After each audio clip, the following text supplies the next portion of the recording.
반갑습니다. 오늘도 제 이야기를 찾아주신 여러분, 진심으로 환영합니다. 귀로 듣는 이야기, 지금 시작합니다. 이야기를 시작하기에 앞서 구독, 좋아요는 이야기 제작에 큰 힘이 됩니다. 잊지 말고 꼭 눌러주시면 감사하겠습니다. 안녕하세요. 여러분, 오늘 제가 들려드릴 이야기는 정말 믿기 힘든 일이지만 제가 직접 겪은 실화입니다. 지금도 생각하면 가슴이 무너져 내리는 것 같은데요. 용기를 내서 이렇게 사연을 보냅니다. 저는 올해 42살의 평범한 가장입니다. 부산 해운대구의 한 아파트 단지에서 아내와 고등학생 아들, 중학생 딸과 함께 살고 있습니다. 제 직업은 중견 건설회사의 과장이고요. 아내는 전업주부로 15년째 가정을 지켜주고 있습니다. 누가 봐도 평범하고 행복한 가정이었죠. 아내 이름은 수진이라고 합니다. 올해 39살인데요. 결혼 전에는 은행원으로 일했던 똑똑하고 아름다운 여자였습니다. 지금도 또래에 비해 정말 젊어 보이고 관리를 잘하는 편이에요. 요가도 다니고 피부 관리도 열심히 하거든요. 저는 그런 아내가 자랑스러웠습니다. 문제는 작년 가을부터 시작됐습니다. 아내가 아파트 분여회 활동을 시작하면서부터였어요. 처음에는 좋았습니다. 아내가 집에만 있으면 답답해하는 것 같았거든요. 이웃들과 친하게 지내고 봉사활동도 하면서 활기를 되찾는 모습이 보기 좋았습니다. 분여회 모임에 나가는 아내를 보면서 저는 흐뭇했어요. 같은 단지에 사는 비슷한 또래 아줌마들 5명이 특히 친하게 지냈는데요. 다들 30대 후반에서 40대 초반의 전업주부들이었습니다. 경제적으로 여유가 있는 편이었고요. 남편들도 다 비슷한 직장인이거나 자영업자들이었습니다. 문제의 시작은 작년 12월이었습니다. 아내가 저녁 식사 자리에서 조심스럽게 말을 꺼냈어요. 여보, 부녀회 친구들이랑 일본 여행 가도 될까요? 저는 별 생각 없이 대답했습니다. 좋지, 얼마나 가는데? 사흘 정도요. 오사카랑 교토 쪽으로 쇼핑도 하고 온천도 가고 싶대요. 그래, 가서 스트레스 풀고 와. 그동안 집안일만 하느라 고생했잖아. 아내 얼굴이 환해졌습니다. 그때 저는 전혀 몰랐죠. 이게 우리 가정을 무너뜨릴 시작이 될 줄은요. 여행은 올해 1월 중순으로 잡혔습니다. 아내는 들뜬 표정으로 여행 준비를 했어요. 새 옷도 사고 화장품도 새로 장만하더군요. 저는 그저 아내가 오랜만에 여행 가는 게 신나나 보다 생각했습니다. 출발 전날 밤 아내가 캐리어를 싸는 모습을 보면서 저는 말했습니다. 재미있게 다녀와. 애들 걱정은 하지 말고. 고마워요. 여보, 선물 사올게요. 아내는 환하게 웃었습니다. 그 미소가 마지막 평화로운 순간이었습니다. 아내는 다음 날 아침 일찍 출발했습니다. 부녀회 친구들과 김해공항에서 만나기로 했다고 했어요. 저는 회사에 출근했고 아이들은 학교에 갔습니다. 평범한 하루였죠. 그날 저녁부터 아내는 카카오톡으로 사진을 보내왔습니다. 오사카 도톤보리 거리 사진, 맛있어 보이는 음식 사진들이었어요. 5명의 아줌마들이 함께 찍은 단체 사진도 있었고요. 저는 안심했습니다. 즐겁게 여행하고 있구나 싶었죠. 이틀째 되는 날도 마찬가지였습니다. 온천에 갔다는 사진, 쇼핑한 물건들 사진이 왔어요. 저는 가끔 전화로 통화도 했는데 아내 목소리는 평소와 다름없었습니다. 사흘 후 아내가 돌아왔습니다. 얼굴이 상기되어 있었고 기분이 좋아 보였어요. 캐리어 가득 선물을 사왔더군요. 저와 아이들 옷, 과자, 화장품 등등이었습니다. 여행 어땠어? 너무 좋았어요. 오랜만에 힐링했어요. 아내는 밝게 웃었습니다. 저는 그 미소 뒤에 숨겨진 진실을 전혀 몰랐습니다. 문제는 그로부터 한 달 후에 터졌습니다. 2월 중순쯤이었을 겁니다. 같은 아파트 단지에 사는 김 사장님한테서 갑자기 전화가 왔어요. 김 사장님은 아내 친구 중 한 명인 미경 씨의 남편이었습니다. 형님, 지금 시간 좀 괜찮으십니까? 급히 만나 뵙고 싶은데요. 목소리가 심상치 않았습니다. 저는 가슴이 철렁했어요. 무슨 일인데요? 전화로는 말씀드리기 곤란하고요. 형님 댁 아주머님과 관련된 일입니다. 저는 서둘러 약속을 잡았습니다. 그날 저녁 아파트 단지 근처 조용한 카페에서 만났어요. 김 사장님은 얼굴이 창백했습니다. 만나자마자 핸드폰을 꺼내 보여주더군요. 형님, 이것 좀 보십시오. 화면에는 카카오톡 대화 내용이 떠 있었습니다. 아내들의 단체 채팅방이었어요. 방 이름은 일본 여행 추억이었습니다. 저는 스크롤을 내리며 대화 내용을 읽기 시작했습니다. 처음에는 별것 아닌 것 같았어요. 여행지 사진, 맛집 정보 같은 것들이었죠. 그런데 갑자기 이상한 대화가 나오기 시작했습니다. 어제 그 남자분 정말 멋있었어요.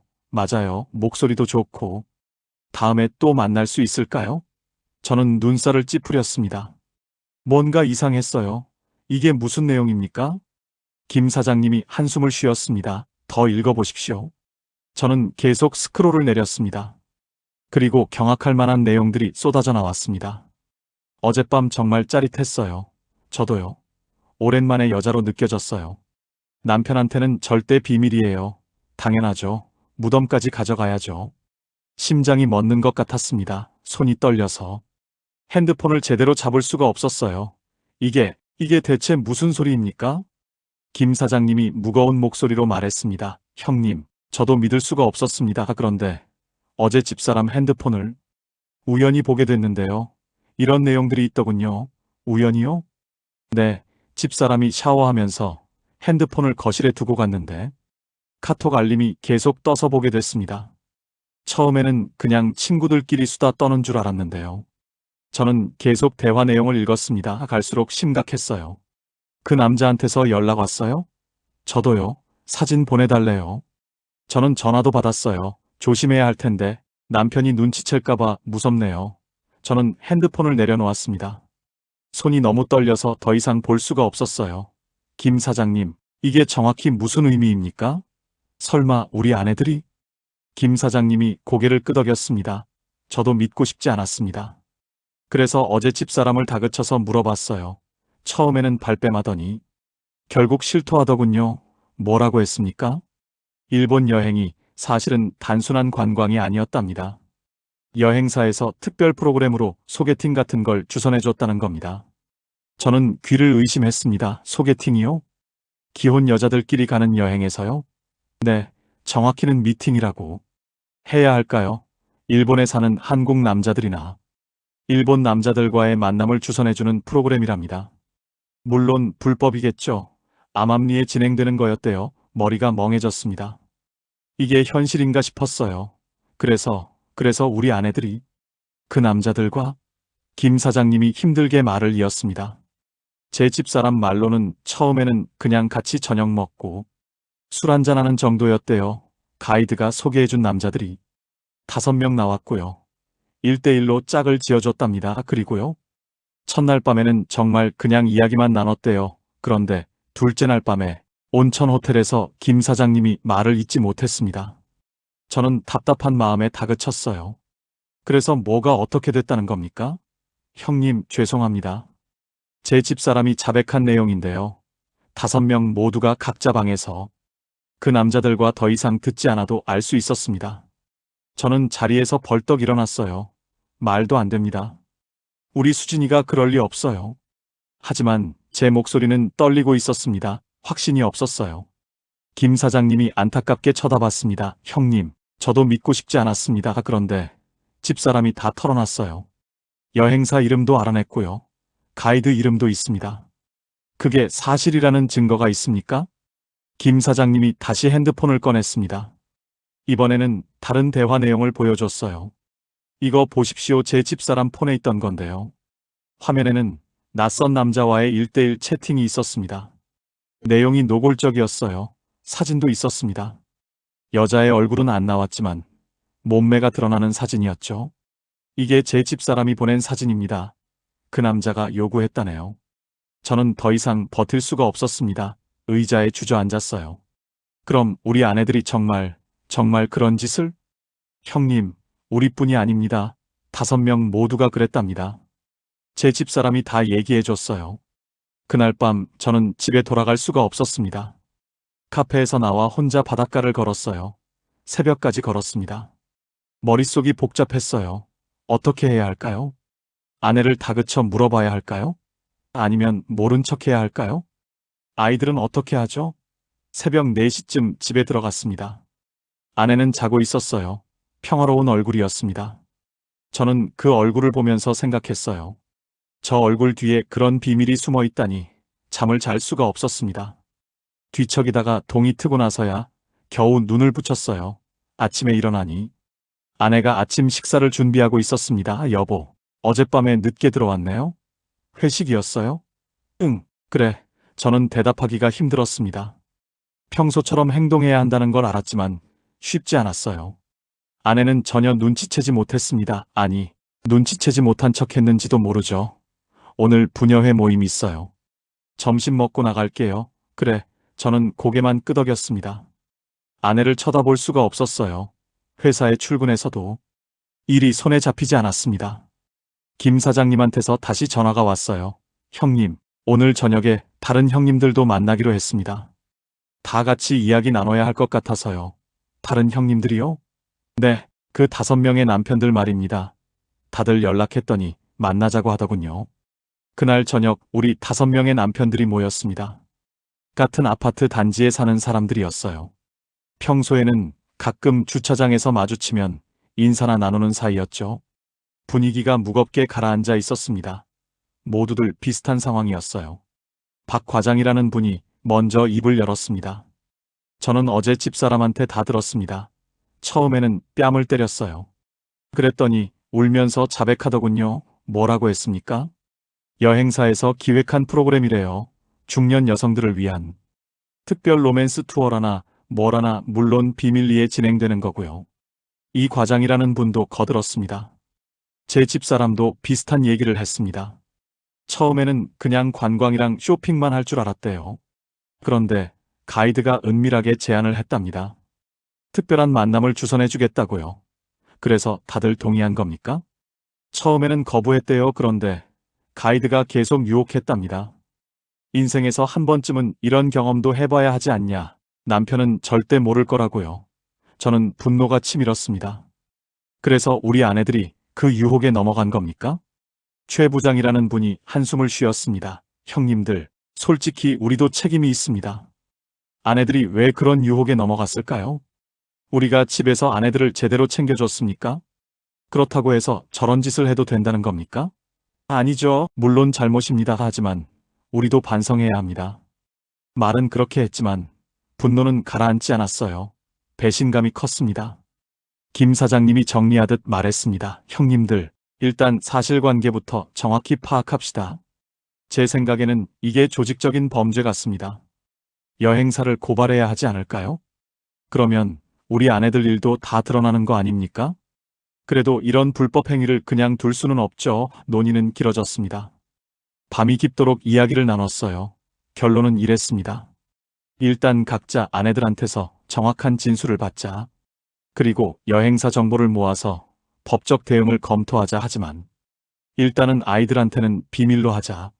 저는 그날 밤 늦게 집에 돌아왔습니다. 아내는 이미 자고 있었어요. 저는 거실 소파에 앉아서 아내가 일어나기를 기다렸습니다. 새벽 6시쯤 아내가 일어났어요. 거실에 앉아있는 저를 보고 놀랐습니다. 여보, 왜 여기서 자요? 몸 안 좋아요? 저는 아내를 똑바로 쳐다봤습니다. 수진아, 할 말 없어?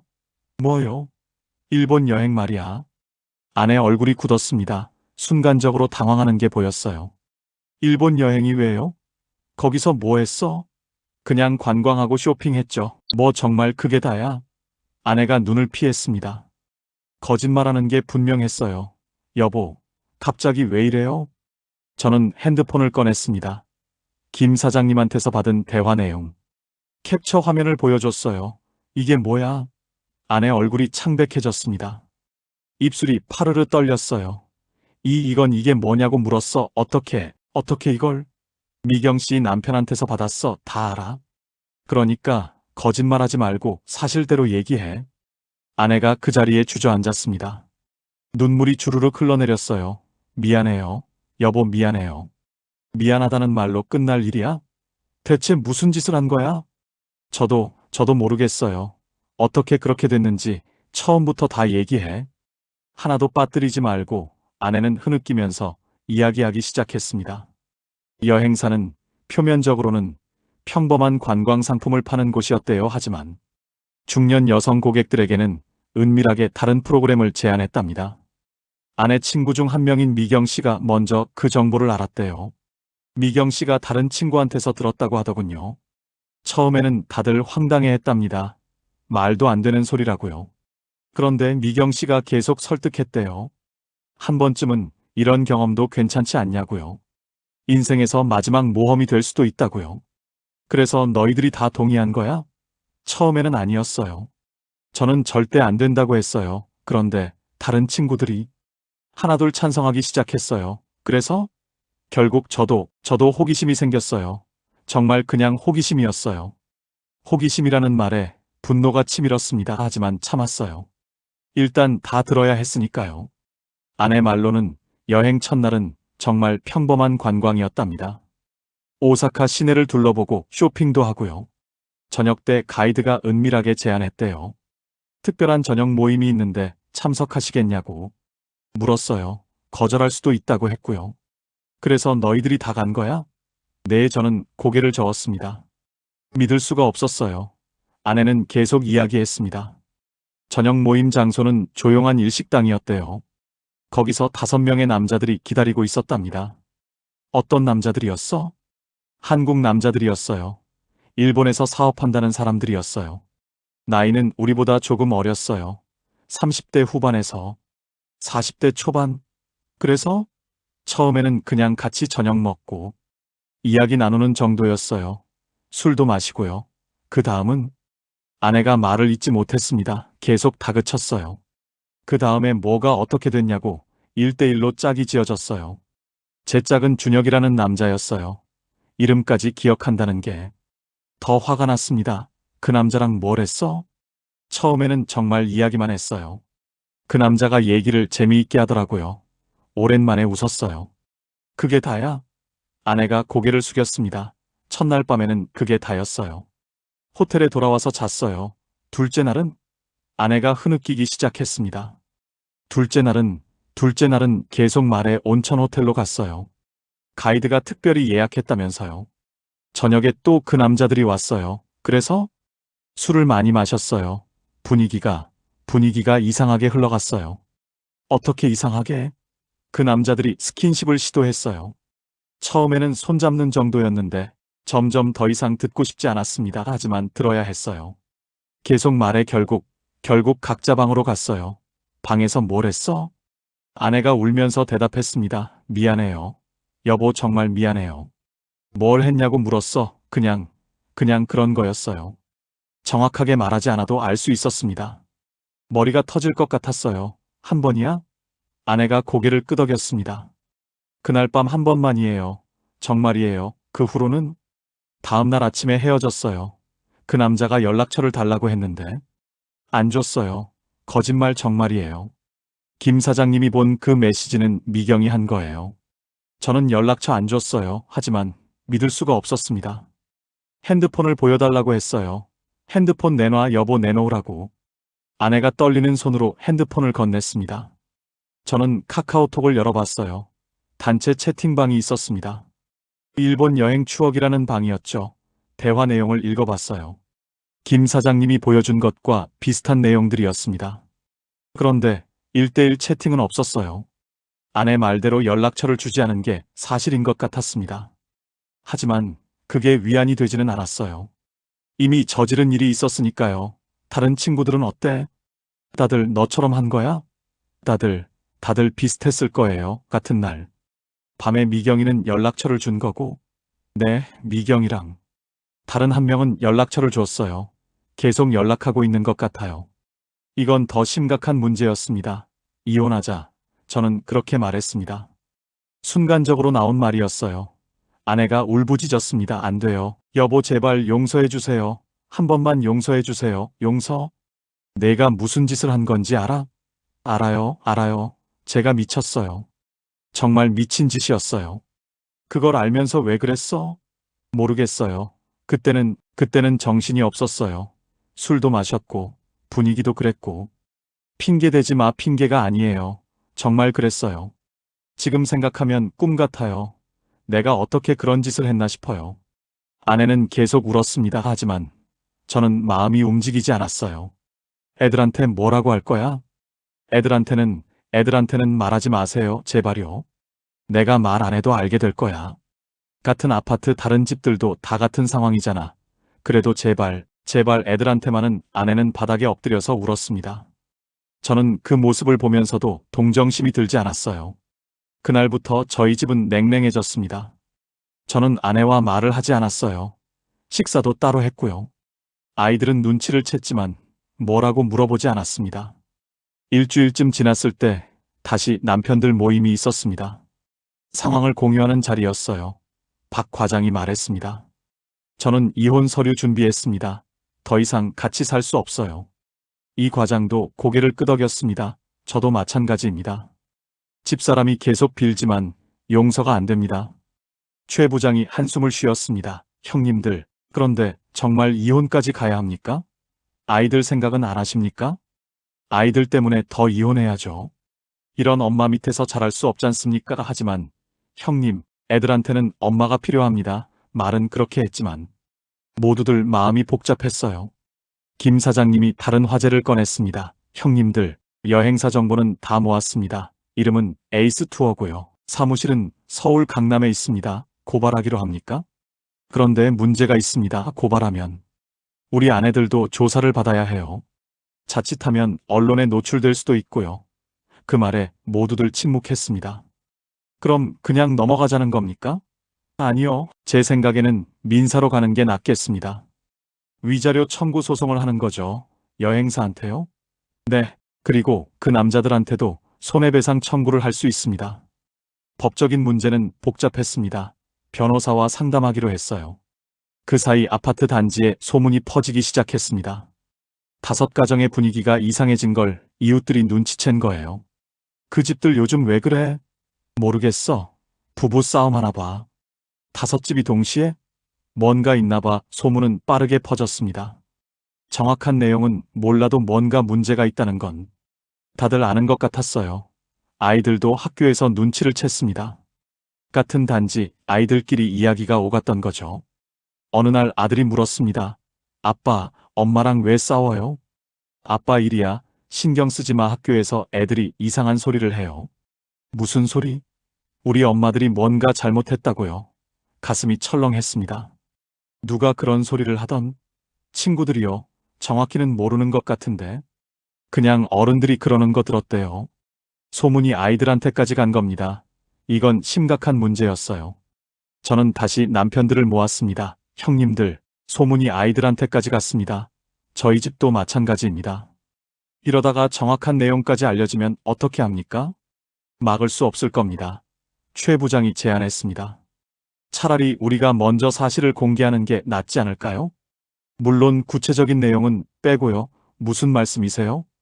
아파트 분여회나 관리사무소에 공지를 하는 겁니다. 특정 여행사의 불법 프로그램에 우리 아내들이 피해를 입었다고요. 그러면 피해자로 포장되는 건데 과연 그게 맞습니까? 완전한 피해자는 아니지만 여행사에 조직적인 유혹이 있었던 것도 사실 아닙니까? 논란이 있었지만 결국 그 방향으로 가기로 했습니다. 더 이상 소문이 확대되는 걸 막아야 했으니까요. 아파트 관리사무소를 통해 공지가 나갔습니다. 최근 일부 주민들이 특정 여행사의 불법 프로그램으로 인해 피해를 입었습니다. 해당 여행사는 법적 조치 중에 있으며 다른 주민 여러분들께서는 유사한 피해를 입지 않도록 주의하시기 바랍니다. 공지는 구체적이지 않았지만 주민들은 눈치챘습니다. 5가정의 문제라는 거려 소문은 더 구체화됐습니다. 어디선가 정보가 새어나간 거예요. 그 아줌마들이 일본 가서 남자들이랑 놀았대. 설마 그게 사실이야? 카톡 내용이 돌아다닌데 저는 분노했습니다. 누가 정보를 유출한 걸까요? 알고 보니 미경 씨 남편인 김 사장님이었습니다. 술 먹고 다른 사람한테 이야기했던 거예요. 그게 퍼진 겁니다. 5 남편들 사이에 분열이 생겼습니다. 김 사장, 어떻게 이런 일을 하십니까? 죄송합니다. 술 먹고 실수했습니다. 실수로 끝날 일입니까? 이제 온 동네가 다 아는데요. 상황은 걷잡을 수 없이 악화됐습니다. 아내는 집 밖으로 나가지 못했습니다. 다른 4명의 아줌마들도 마찬가지였어요. 아파트 단지에서 마주치는 시선이 따가웠던 거죠. 저 아줌마들 봤어? 응. 부끄러운 줄도 모르나 봐. 나 같으면 이사 갈 텐데 아이들도 학교에서 괴롭힘을 당하기 시작했습니다. 야, 너희 엄마 일본 가서 놀았다며? 닥쳐, 창피하지도 않아? 아들이 싸움을 하고 왔습니다. 코피를 흘리고 있었어요. 무슨 일이야? 아빠, 학교 못 가겠어요. 왜? 애들이 자꾸 놀려요. 엄마 얘기를 딸도 마찬가지였습니다. 여자애들 사이에서 따돌림을 당했어요. 엄마 때문에 창피해 죽겠어요. 딸은 울면서 방으로 들어가 버렸습니다. 아내는 그 모습을 보면서 무너졌어요. 내가 뭔 짓을 한 거야? 애들한테 이런 상처를 하지만 이미 엎질러진 물이었습니다. 저는 결심했습니다. 이사를 가야겠다고요. 이 아파트에서는 더 이상 살 수 없었습니다. 다른 네 가정도 비슷한 결정을 했어요. 모두들 이사를 준비하기 시작했습니다. 그런데 문제가 생겼습니다. 아파트 가격이 떨어진 겁니다. 스캔들 때문에 단지 전체 이미지가 나빠진 거예요. 이 아파트 뭔가 문제 있다며? 주부들이 집단으로 바람 폈다던데. 우와, 거기 사는 사람들 불쌍하네. 매물이 나와도 팔리지 않았습니다. 값을 낮춰도 마찬가지였어요. 관리사무소에서 항의가 들어왔습니다. 당신들 때문에. 아파트 가격이 다 떨어졌어요. 죄송합니다. 죄송하다고 해결됩니까? 책임지세요. 하지만 어떻게 책임을 질 수 있겠습니까? 저희도 피해자였어요. 결국 손해를 감수하고 집을 팔았습니다. 시세보다 2천만 원이나 싸게 팔았어요. 다른 집들도 마찬가지였습니다. 이사를 준비하면서 아내와 이야기를 나눴습니다. 이사 가서도 같이 살 거야? 여보, 제발 한 번만 용서해 주세요. 용서를 어떻게 해? 내가 무슨 짓을 했는데? 평생 속죄하며 살게요, 제발. 이혼 많은 아내는 바닥에 무릎을 꿇었습니다. 저는 아이들 생각을 했습니다. 이미 상처를 받은 아이들인데. 이혼까지 하면 더 힘들 거예요. 조건이 있어 뭐든지 할게요. 첫째, 그 친구들이랑 완전히 연락을 끊어. 둘째, 내가 언제든지 내 핸드폰을 확인할 수 있어야 해. 셋째, 외출할 때는 항상 어디 가는지 보고해. 넷째, 당분간은 부부관계는 없어. 알겠어요. 다 그렇게 할게요. 이 조건 중 하나라도 어기면 그때는 정말 이혼이야. 네, 꼭 지킬게요. 저는 한숨을 쉬었습니다. 용서한 건지 아니면 그냥 포기한 건지 모르겠어요. 이사는 3월 말에 했습니다. 원래 살던 곳에서 차로 30분 정도 떨어진 다른 구였어요. 아이들은 전학을 했고요. 새 집에서의 생활이 시작됐습니다. 아내는 정말 조심스럽게 행동했어요. 외출할 때마다 보고했고 핸드폰도 언제든지 보여줬습니다. 그런데 마음은 쉽게 회복되지 않았습니다. 아내를 보면 자꾸 그날 밤이 떠올랐어요. 낯선 남자와 방에 들어간 아내의 모습이 밤에 잠을 잘 수가 없었습니다. 악몽을 꾸었어요. 아내가 다른 남자와 웃고 있는 꿈이었습니다. 심리 상담을 받기 시작했습니다. 혼자서는 극복할 수 없을 것 같았거든요. 상담사 선생님이 말씀하셨습니다. 배우자의 외도는 큰 트라우마입니다. 쉽게 극복되지 않아요. 어떻게 해야 합니까? 일단 자신의 감정을 인정하세요. 화가 나고 배신감을 느끼는 게 당연합니다. 그 다음은요. 시간이 필요합니다. 그리고 배우자의 진심 어린 참회도 필요하고요. 아내도 상담을 받기 시작했습니다. 부부 상담도 함께 받았어요. 상담 과정에서 많은 이야기가 오갔습니다. 아내가 왜 그런 선택을 했는지도 조금씩 이해하게 됐어요. 저는 그동안 제 자신을 잃고 살았어요. 엄마로서, 아내로서만 존재했죠. 저라는 사람은 없었어요. 그래서 그런 짓을 해도 된다는 거야? 아니에요. 변명이 아니에요. 다만 제가 왜 그 유혹에 넘어갔는지 설명하는 거예요. 계속 말해봐. 일본에서 그 남자를 만났을 때 오랜만에 한 명의 여자로 대접받는 느낌이었어요. 집에서는 항상 뭔가를 해야 하는 사람이었는데 거기서는 그냥 저를 봐주더라고요. 나는 너를 안 봐줬어? 여보는 저를 봤지만 아내로서 봤죠. 한 명의 여자로 본 게 아니라. 그 말에 저도 할 말이 없었습니다. 돌이켜보면. 정말 아내를 여자로 대한 적이 언제였을까요? 상담사 선생님이 말씀하셨습니다. 부부관계에서는 서로가 서로를 한 명의 인격체로 존중하는 게 중요합니다. 역할에만 갇히면 관계가 건조해지죠. 그럼 제 잘못도 있다는 겁니까? 잘못이라기보다는 개선할 점이 있다는 거죠. 물론 외도는 명백한 잘못입니다. 하지만 관계 회복을 위해서는 양쪽 모두 노력해야 해요. 상담을 받으면서 조금씩 변화가 생겼습니다. 아내와 대화를 더 많이 하게 됐어요. 서로의 감정을 표현하는 법을 배웠습니다. 아이들도 조금씩 안정을 찾아갔습니다. 새 학교에서는 아무도 과거를 모르니까요. 친구들도 사귀기 시작했어요. 그렇게 몇 달이 흘렀습니다. 여름이 지나고 가을이 왔어요. 어느 날 저녁 아내가 조심스럽게 말했습니다. 여보, 오늘 미경이한테 연락이 왔어요. 순간 얼음이 되는 것 같았습니다. 뭐? 미경이가 문자를 보냈어요. 뭐라고? 만나자고요. 다른 친구들이랑 같이 분노가 치밀었습니다. 너 지금 농담해? 조건 중 하나가 그 친구들이랑 연락 끊는 거잖아. 저는 연락 안 했어요.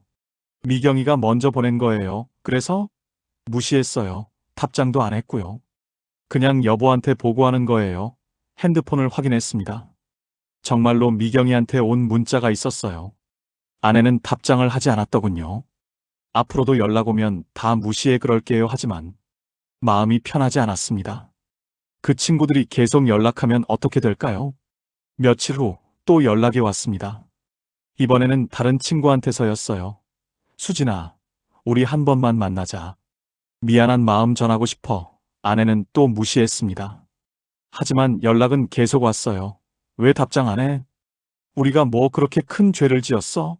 다 같이 한 일인데. 그 문자를 보고 화가 났습니다. 이 사람들 정신이 하나도 없네. 다 같이 한 일이라니. 아내도 황당해했습니다. 미안한 마음은 없나 봐요. 오히려 왜 우리만 피해자인 것처럼 행동하냐는 식이네요. 이 사람들 이혼했어? 잘 모르겠어요. 연락을 안 하니까. 나중에 알고 보니 5가정 중 2가정은 이혼했다고 합니다. 박 과장 부부랑 이 과장 부부였어요. 나머지 3가정은 저희 집처럼 겨우 유지하고 있었고요. 그런데 놀라운 소식이 들려왔습니다. 미경 씨가 재혼했다는 거예요. 그것도 일본에서 만난 그 남자와요. 말도 안 돼, 정말? 김 사장님한테 직접 들었어요. 미경 씨가 이혼하고 바로 일본으로 갔대요. 미쳤구나. 그 남자랑 일본에서 같이 산대요. 믿을 수가 없었습니다. 어떻게 그럴 수가 있을까요? 다른 친구들도 비슷한 상황이었습니다. 한 명은 그 남자와 계속 연락하면서 몰래 만나고 있다는 소문이 있었어요. 저 사람들은 정말 반성이 없나 봐요. 아내가 한숨을 쉬었습니다. 저는 정말 다행이에요. 여보가 용서해줘서 용서한 게 아니야. 그냥 아이들 때문에 참는 거지. 그래도 고마워요. 아내 눈에 눈물이 고였습니다. 시간이 더 흘렀습니다. 겨울이 왔고 다시 봄이 왔어요. 1년이 지난 겁니다. 관계는 조금씩 나아졌습니다. 완전히 회복된 건 아니지만요. 여전히 가끔 그 일이 생각나면 화가 치밀어 올랐어요. 하지만 아내의 노력을 인정할 수밖에 없었습니다. 정말 성실하게 변화하려고 애쓰고 있었거든요. 부부 상담도 계속 받았습니다. 상담사 선생님이 말씀하셨어요. 많이 좋아지셨네요. 처음 오셨을 때에 비하면 그런가요? 네, 2분 다 많이 노력하신 게 보입니다. 아직도 힘들 때가 많은데요. 당연합니다. 이런 상처는 쉽게 낫지 않아요. 하지만 포기하지 않고 계속 노력하는 게 중요합니다. 어느 날 아내가 편지를 건넸습니다. 여보, 이거 읽어주세요. 뭔데? 제 마음을 담은 편지예요. 편지를 읽기 시작했습니다. 여보, 저는 매일 제가 저지른 일을 후회합니다. 어떻게 그런 끔찍한 선택을 했는지 지금도 이해할 수 없어요. 술 때문이라고 변명하고 싶지 않아요. 그건 제 선택이었고 제 잘못이었습니다. 여보와 아이들에게 씻을 수 없는 상처를 준 걸 알아요. 평생 용서받지 못할 수도 있다는 것도 알고요. 하지만 저는 포기하지 않을 거예요. 다시 좋은 아내가 되고 좋은 엄마가 되기 위해 노력할 거예요. 시간이 걸리더라도 언젠가는 여보가 다시 저를 믿어줄 수 있기를 바랍니다. 정말 미안하고 사랑합니다. 편지를 읽으면서 눈물이 났습니다. 아직도 화는 나지만 아내의 진심은 느껴졌어요. 수진아네, 나도 노력할게. 너를 다시 믿을 수 있도록. 아내가 울면서 고개를 끄덕였습니다. 그날 밤 오랜만에 아내와 대화를 많이 했습니다. 우리의 과거, 현재, 미래에 대해서요. 우리 어떻게 다시 시작할 수 있을까? 저도 모르겠어요. 하지만 포기하지 않으면 방법이 있을 거예요. 쉽지 않을 거야 알아요. 하지만 해볼 만한 가치가 있잖아요. 우리 애들을 위해서라도. 그렇게 우리는 조금씩 앞으로 나아가기 시작했습니다. 그런데 또 다른 문제가 생겼습니다. 여행사 소송 문제였어요. 변호사와 상담한 결과 승소 가능성이 있다고 했습니다. 여행사의 불법 프로그램 운영이 명백했거든요. 5 남편들이 공동으로 소송을 제기했습니다. 위자료와 손해배상을 청구했어요. 소송 과정에서 많은 사실이 드러났습니다. 그 여행사가 몇 년 동안 비슷한 프로그램을 운영해왔다는 거예요. 피해자가 우리만이 아니었습니다. 이 사람들이 이렇게 조직적으로 해왔다니 정말 악질이네요. 재판은 몇 달 동안 이어졌습니다. 증인 신문도 있었고요. 아내도 증인으로 출석해야 했습니다. 법정에서 그날의 일을 진술하는 아내를 보면서 마음이 복잡했어요. 피고 측 여행사가 어떤 방식으로 유혹했습니까? 처음에는 특별한 문화체험이라고 했습니다. 현지인과의 만남을 통해 일본 문화를 더 깊이 이해할 수 있다고요. 그게 사실이었습니까? 아니었습니다. 실제로는 남녀 간의 만남을 주선하는 거였어요. 그걸 알았다면 참여하지 않았을 겁니까? 당연히 안 했겠죠. 아내의 진술은 설득력이 있었습니다. 다른 4명의 아내들도 비슷한 증언을 했고요. 결국 우리가 승소했습니다. 여행사는 각 가정에 5천만 원씩의 위자료를 지급하라는 판결이 나왔어요. 이겼습니다. 형님들 변호사가 환하게 웃었습니다. 하지만 우리는 웃을 수가 없었어요. 돈을 받는다고 해서. 상처가 아물지는 않았으니까요. 돈이 문제가 아닌데. 그래도 최소한의 책임은 물은 겁니다. 판결 후 여행사는 폐업했습니다. 사장은 구속됐고요. 뉴스에도 나왔습니다. 중년 여성 대상 불법 로맨스 투어 적발이라는 제목으로요. 다행히 우리 신상은 공개되지 않았습니다. 피해자 보호 차원이었죠. 하지만 주변 사람들은 다 알고 있었어요. 소문이 이미 퍼진 상태였으니까요. 받은 위자료로 뭘 해야 할까 고민했습니다. 아내가 제안했어요. 여보, 이 돈으로 가족여행 가요. 우리 4 식구가 함께 여행? 네, 아이들이랑 좋은 추억 만들고 싶어요. 그동안 많이 힘들었잖아요. 생각해보니 괜찮은 생각 같았습니다. 어디로 갈까? 아이들이 가고 싶은 곳으로 가요. 애들 의견을 물어봐요. 아이들은 제주도에 가고 싶다고 했습니다. 가족끼리 조용히 쉬고 싶대요. 그해 여름 우리는 제주도로 일주일 여행을 갔습니다. 오랜만에 가족이 함께하는 시간이었어요. 여행 중에 많은 대화를 나눴습니다.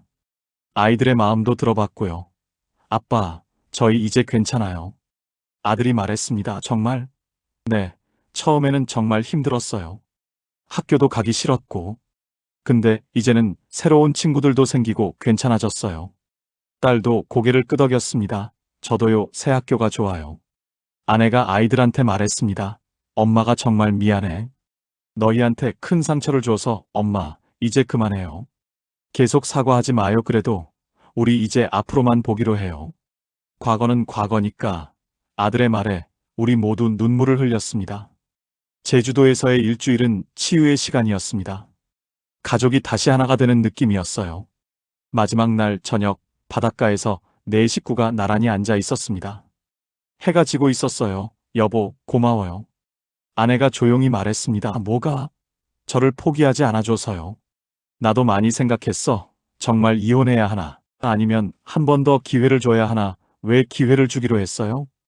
아이들 때문이기도 하고, 그리고 내가 정말 뉘우치는 게 보였어. 진심으로 변하려고 노력하는 것도 느껴졌고, 앞으로도 계속 노력할게요. 나도 노력할게.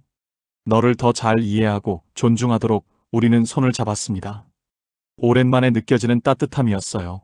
제주도에서 돌아온 후 일상이 계속됐습니다. 평범한 일상이었지만 예전과는 달랐어요. 서로를 더 배려하게 됐습니다. 아내는 새로운 취미를 시작했습니다. 베이킹이었어요. 집에서 빵을 만들고 케이크를 구웠습니다. 여보, 이거 먹어봐요. 맛있네. 정말요? 다행이다. 아내 얼굴에 미소가 돌아왔습니다. 오랜만에 보는 진심 어린 미소였어요. 저도 변했습니다. 퇴근하면 바로 집에 왔어요. 회식도 줄였고요. 주말에는 가족과 시간을 보냈습니다. 아빠, 오늘 같이 영화 볼까요? 그래, 뭐 보고 싶은데? 이거요. 아들이 보여준 영화를 같이 봤습니다. 예전 같으면 피곤하다고 거절했을 텐데요. 변화는 느렸지만 확실했습니다. 우리 가족은 조금씩 회복되고 있었어요. 물론 여전히 힘든 순간들이 있었습니다. 문득 그날 일이 생각날 때면 가슴이 아팠어요. 하지만 그럴 때마다 아내의 노력을 떠올렸습니다. 매일 저에게 보내는 사랑의 메시지, 정성스럽게 준비하는 식사, 아이들을 돌보는 모습들, 상담사 선생님이 말씀하셨던 게 생각났습니다. 용서는 한 번에 이루어지지 않습니다. 매일매일 선택하는 거예요. 오늘도 용서하기로 선택하는 겁니다. 저는 매일 그 선택을 했습니다. 오늘도 아내를 용서하기로요. 1년 반쯤 지났을 때 놀라운 소식을 들었습니다. 아내가 임신했다는 거예요. 여보, 저 아기가 생겼어요. 뭐? 병원에 갔더니 임신 6주래요. 예상치 못한 소식이었습니다. 우리는 이미 40대 중반이었거든요. 어떻게 할까? 여보 생각은 어때요? 솔직히 고민이 됐습니다. 이 나이에 아기를 키운다는 게 쉬운 일이 아니잖아요.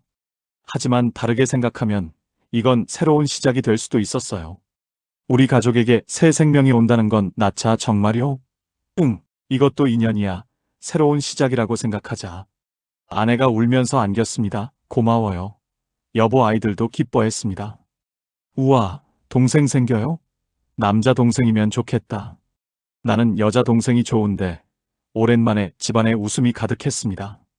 임신 기간 동안 아내를 열심히 챙겼습니다. 병원도 같이 다녔고요. 여보, 제가 갈게요. 회사 일 바쁘시죠? 괜찮아. 같이 가야지. 초음파 검사를 하면서 아기를 봤습니다. 작은 생명이 꿈틀거리고 있었어요. 신기하다, 그쵸? 그 순간 모든 게 용서되는 느낌이었습니다. 과거의 아픔보다 미래의 희망이 더 커 보였어요. 출산 예정일은 다음 해봄이었습니다. 우리는 아기 이름을 미리 지어뒀어요. 이름 뭐로 할까? 새롭게 시작한다는 의미로 희망이는 어때요? 좋은애 희망이 준비를 열심히 했습니다. 아기 방도 꾸미고 옷도 샀어요. 그리고 드디어 출산일이 다가왔습니다. 진통이 시작됐을 때 저는 회사에 있었어요. 여보, 아파요. 지금 간다. 급히 회사를 나와 병원으로 달려갔습니다. 분만실 앞에서 기다리는 시간이 길게 느껴졌어요. 아이들도 같이 왔습니다. 아빠, 엄마 괜찮겠죠? 당연하지. 엄마는 강하셔. 몇 시간 후 아기 울음소리가 들렸습니다. 간호사가 나왔어요. 축하합니다. 건강한 딸입니다. 딸이었습니다. 작고 예쁜 아기였어요. 분만실에서 나온 아내는 지쳐 보였지만 행복해 보였습니다. 여보, 우리 딸 봤어요? 응, 봤어. 너무 예쁘더라. 정말 다행이다. 건강하게 태어나서 아기를 안아봤습니다. 작고 따뜻한 생명이었어요. 희망아, 아빠야. 아기가 눈을 살짝 떴습니다. 그 순간 모든 게 의미 있게 느껴졌어요. 우리가 겪은 모든 고통, 슬픔, 눈물들이 결국 이 순간을 위한 과정이었다는 생각이 들었습니다. 집에 돌아와서도 바쁜 나날이 이어졌습니다. 아기 돌보는 게 쉽지 않았거든요. 하지만 행복했습니다. 새벽에 아기 울음에 깨서 분유를 타는 것도, 기저귀를 가는 것도 모두 소중한 시간이었어요. 아내는 정말 좋은 엄마가 됐습니다. 희망이를 무척 사랑했어요. 여보, 이 아기가 우리한테 온 건 기적이에요. 그러게 제게 다시 한번 기회를 준 것 같아요. 좋은 엄마가 되라고. 넌 이미 좋은 엄마야. 시간은 계속 흘렀습니다. 희망이는 쑥쑥 자랐고요. 100일 돌잔치도 했습니다. 가족들이 모두 모여서 축하해 줬어요. 시부모님도 오셨고 제 부모님도 오셨습니다. 우리 손녀 정말 예쁘네. 그러게요. 어머님 다들 행복해했습니다. 과거의 아픔은 이제 정말 과거가 된 것 같았어요. 돌잔치가 끝나고 손님들이 다 가신 후 우리 가족 5명이 모여 앉았습니다. 우리 잘 견뎌냈다. 제가 말했습니다. 그러게요. 여보 힘들었지만 포기하지 않아서 다행이야. 아들이 말했습니다. 아빠, 우리 이제 정말 행복하죠? 그럼 당연하지. 딸도 거들었습니다. 희망이 덕분인 것 같아요. 희망이가 와서 우리 가족이 완전해진 것 같아요. 정말 그랬습니다. 희망이는 우리 가족을 다시 묶어준 끈이었어요. 아내가 희망이를 안으면서 말했습니다. 여러분, 제가 저지른 일은 평생 잊을 수 없을 거예요. 하지만 여러분이 저를 용서해주고 다시 기회를 줘서 감사해요. 엄마, 이제 그만 얘기해요. 아니야, 얘기해야 해. 너희가 알아야 해. 엄마가 큰 실수를 했지만 아빠와 너희 덕분에 다시 일어설 수 있었다는 걸. 아내 눈에 눈물이 고였습니다. 그리고 이야기가 우리에게 새로운 희망을 줬어. 정말 감사한 일이야. 우리 모두 울었습니다. 기쁨의 눈물이었어요. 그날 밤 아내와 둘이서 이야기를 나눴습니다. 여보, 행복해요? 응. 지금은 행복해. 그동안 정말 힘들었죠? 힘들었지 하지만 견뎌낼 만했어. 제가 더 잘할게요. 평생 후회 안 하게 해줄게요. 알아. 내 노력 다 보고 있어. 아내를 안아줬습니다. 진심으로 용서하는 마음이 들었어요. 이제는 과거를 되돌아보지 않기로 했습니다. 앞으로만 보기로요. 물론 가끔은 여전히 힘들 때가 있습니다. 문득 그 일이 생각나서 가슴이 아플 때가 있어요. 하지만 그럴 때마다 저는 선택합니다. 과거에 머무를지, 현재와 미래를 선택할지를요. 저는 항상 현재와 미래를 선택합니다. 제 가족을 선택하고요. 그게 제가 내린 결론입니다. 용서는 상대방을 위한 게 아니에요. 나 자신을 위한 겁니다. 과거의 분노와 아픔에서 벗어나기 위한 선택이죠. 지금 우리 가족은 행복합니다. 완벽하지는 않지만 서로 사랑하고 존중하며 살아가고 있어요. 희망이는 이제 새 돌이 됐습니다. 말도 잘하고 재롱도 많이 부려요. 아빠 사랑해요. 아빠도 사랑해. 희망아 아기를 안으면서 생각합니다. 이 아이가 자라서 우리의 이야기를 알게 될까요? 알게 된다면 뭐라고 말해줘야 할까요? 아마도 이렇게 말해줄 것 같습니다. 희망아. 사람은 누구나 실수를 해. 중요한 건 그 실수에서 배우고 다시 일어서는 거야. 엄마는 큰 실수를 했지만 용기를 내서 다시 시작했어. 그리고 우리 가족은 그 아픔을 함께 극복했지. 너는 그 과정에서 태어난 희망이야. 그러니까 내 이름처럼 항상 희망을 잃지 마. 여러분, 제 이야기를 들어주셔서 감사합니다. 이 사연을 보내는 이유는 비슷한 상황에 있는 분들께 조금이나마 도움이 되고 싶어서입니다. 배우자의 외도는 정말 큰 상처입니다. 쉽게 극복되지 않아요. 하지만 불가능한 것도 아닙니다. 시간과 노력, 그리고 진심 어린 참회와 용서가 있다면 다시 시작할 수 있습니다. 물론 모든 경우에 해당하는 건 아닙니다. 어떤 경우는 이혼이 정답일 수도 있어요. 각자의 상황에 맞는 선택을 하셔야 합니다. 다만 저는 제 선택을 후회하지 않습니다. 힘들었지만 이겨냈고 지금은 행복하니까요. 여러분도 어떤 선택을 하시든 후회 없는 선택을 하시기를 바랍니다. 그리고 그 선택에 책임을 지고 최선을 다해 살아가시기를 바랍니다. 인생은 길고 우리에게는 항상 새로운 시작의 기회가 있습니다. 포기하지 마세요. 긴 이야기 들어주셔서 감사합니다. 여러분 모두 행복하시기를 바랍니다.